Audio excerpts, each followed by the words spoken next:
കൂട്ടുകാരെ, എല്ലാ കൂട്ടുകാർക്കും മിഠായി കഥകളിലേക്ക് സ്വാഗതം. ഒരു ജപ്പാനീസ് നാടോടി കഥ കേട്ടാലോ?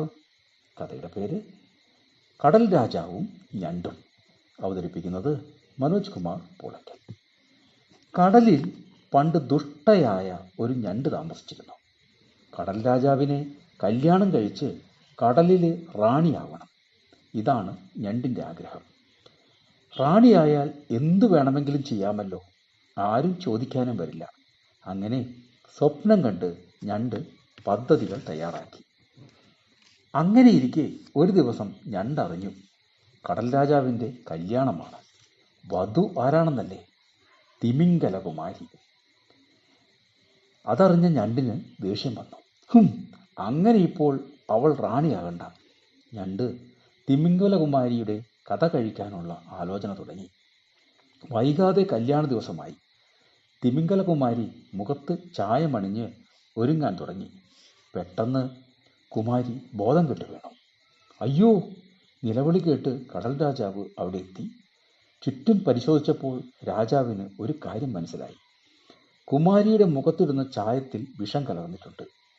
ചായം ഒന്ന് തൊട്ടപ്പോൾ തന്നെ കുമാരി ബോധം കെട്ടതാണ്. രാജാവ് വേഗം കുമാരിയെ ചികിത്സിക്കാനുള്ള ഒരുക്കങ്ങൾ ചെയ്തു. ഉടനെ കൊട്ടാരം വൈദ്യരെത്തി തിമിംഗലകുമാരിയെ ശുശ്രൂഷിച്ചു. കടൽ രാജാവ് ഇക്കാര്യം രഹസ്യമായി സൂക്ഷിക്കാനും ഏർപ്പാടുകൾ ചെയ്തു. രാജാവ് നേരെ സദസ്സിലെത്തി. എല്ലാവരും തയ്യാറല്ലേ?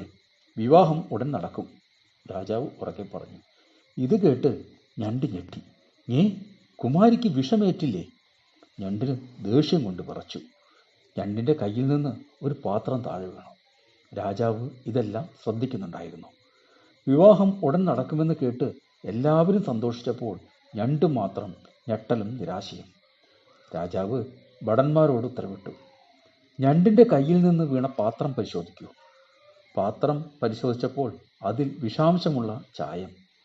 ഇതിനിടെ ഞണ്ട് ഓടി രക്ഷപ്പെട്ടിരുന്നു. രാജാവ് ഉത്തരവിട്ടു, ആരെവിടെ? ഞണ്ടിനെ കണ്ടെത്തി 100 ചാട്ടവാറടി നൽകൂ. അന്ന് ഞണ്ടിന് കട്ടിയുള്ള പുറന്തോടുകളില്ല.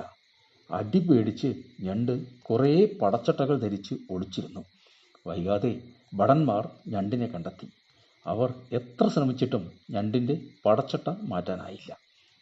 പടച്ചട്ടയ്ക്ക് മുകളിൽ അടിച്ചതുകൊണ്ട് ഞണ്ടിന് കാര്യമായ പരിക്കും പറ്റിയില്ല. ഞണ്ടിൻ്റെ ദുഷ്ടത ഓർമ്മിപ്പിക്കുന്നതാണ് അതിൻ്റെ കട്ടിയുള്ള പുറന്തോട് എന്നാണ് ജപ്പാൻകാരുടെ വിശ്വാസം. കൂട്ടുകാർക്ക് കഥ ഇഷ്ടമായോ?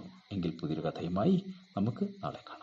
എല്ലാവർക്കും നല്ലൊരു ദിനം ആശംസിക്കുന്നു. Story uncle.